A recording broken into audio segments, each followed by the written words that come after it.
Oh, hello. This is Tak Chung from Walk with Tak. Welcome to my YouTube channel. If you enjoyed this video, please like, subscribe, and share. Please accept my apology that I still have my sunglasses on.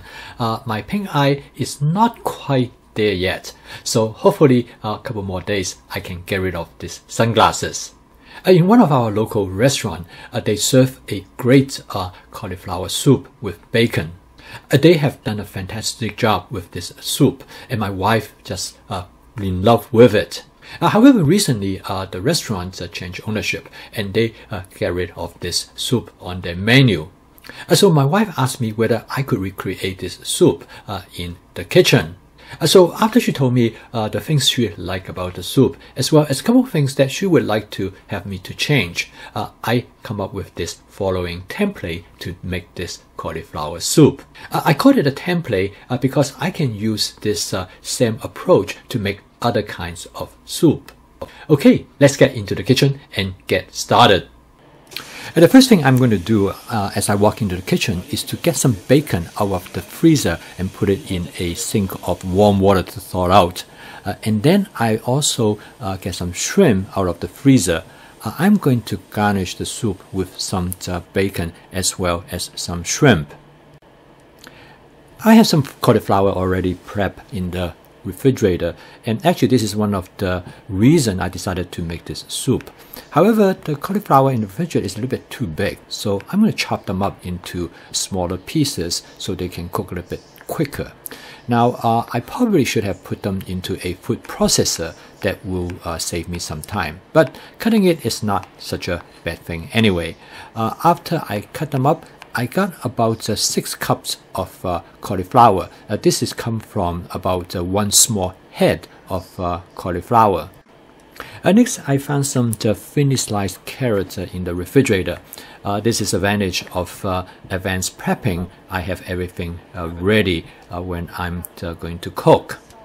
Next, I'm going to grate some carrot, which I will use to garnish the dish. Now, I always have carrot peel already, so that makes it easy. The last ingredient that I need is some scallion. Again, I have some chopped and ready to go in the refrigerator. By now, the shrimp has been thawed, so I'm going to coat it with cornstarch. The cornstarch protects the shrimp from the heat, therefore make the shrimp a little bit more moist and tender after you stir fry them.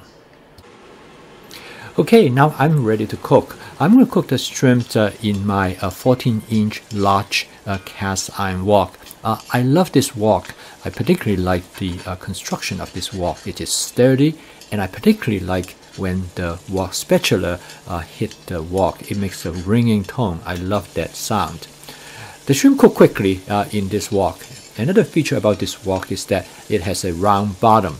So you actually use less oil when you cook with this wok. It took about a little bit over a minute to cook the shrimp, and I'm going to set them aside and use it after I'm ready to garnish the soup. Next, I'm going to cook the bacon in the wok directly. The bacon are cut in such a way that I usually use them for this type of purpose. In addition to use it in like this, I sometimes use them in stir fry with other vegetables. These bacons are thick cut bacons. After I bring them back from the grocery store, I will cut them up and freeze them in small package. So when I'm ready to use them, I can thaw them out quickly. My wife loves bacon, and in fact she reminded me several times that make sure that I fry some crisp grape bacon to put on top of the soup. And next, I'm going to stir fry the carrot. I'm going to use about half cup of carrot. Now, stir fry the carrot has a nice advantage because it basically cook the carrot at a high temperature through the Maillard reaction, therefore generate better flavor on the carrot. The carrot in here mainly serves as a condiment rather than the main ingredients. Adding too much carrot might take away the characteristics of this cauliflower soup. After stir fry the carrot for about 30 seconds, next I add the cauliflower that I have chopped up to the wok. What I'm actually doing here is using my basic vegetable stir fry template. and the idea is that through stir fry, I will be able to create better flavor on the surface of the vegetables, mainly through the Maillard reactions.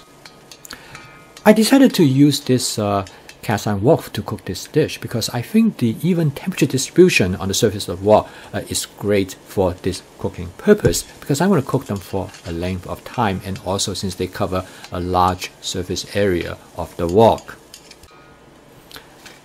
After stir fried the cauliflower for about probably, I would say, maybe a minute, I decided that it is soft enough, and I'm going to add water to create the starting point of the soup.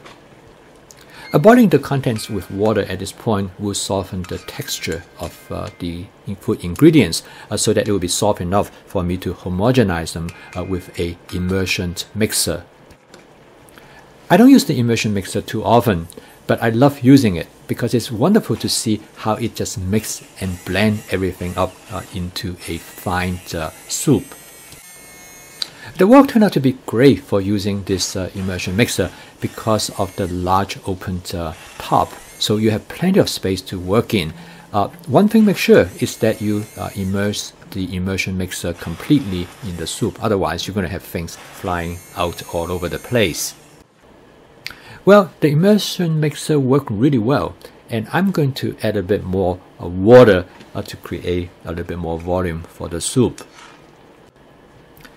I then add about half cup of heavy whipped cream, actually left over from that I use in making ice cream. Okay, after I mix the cream into the soup, as you can tell, the soup now take on a texture what a creamy broccoli soup should look like. At this point, I'm going to do a quick taste test and see what kind of taste that I would like to construct for this soup. So I decided the best way to season this soup is actually use my basic seasoning mix. So I put in 2 teaspoons of the basic seasoning mix. If you want to know more about the components in this seasoning mix, you can take a look at this video. I would like to taste the flavor of the broccoli, and the basic seasoning mix is intended to enhance the natural flavor of the ingredients. And next part, I'm going to add in the Parmesan cheese. This is something I could not forget, or should not forget, because my wife would never forgive me. She loves Parmesan cheese. So after a few quick mix, the dish is ready to serve. Since this is going to be our meal, so I create a relatively large serving. I first garnish the dish with some bacon. Next, I then place the shrimp on top of the soup.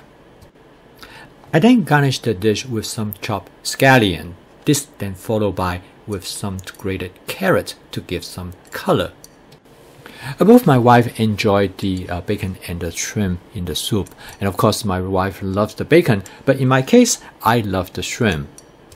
We then have a soup and bread dinner with the rosemary bread that I have braided earlier during the day. So what is the verdict? We both enjoy this soup very much. We really like the garnish, the bacon and the shrimp that to go on into the soup. We also like the fact that the cauliflower is slightly chunky, and that gives a better texture to the soup. However, there's one negative aspect, that is the scallion, which seems to be too strong for the soup. My wife recommends that we should put in parsley instead next time. In this demonstration, I'll provide an example of how to apply template-based cooking.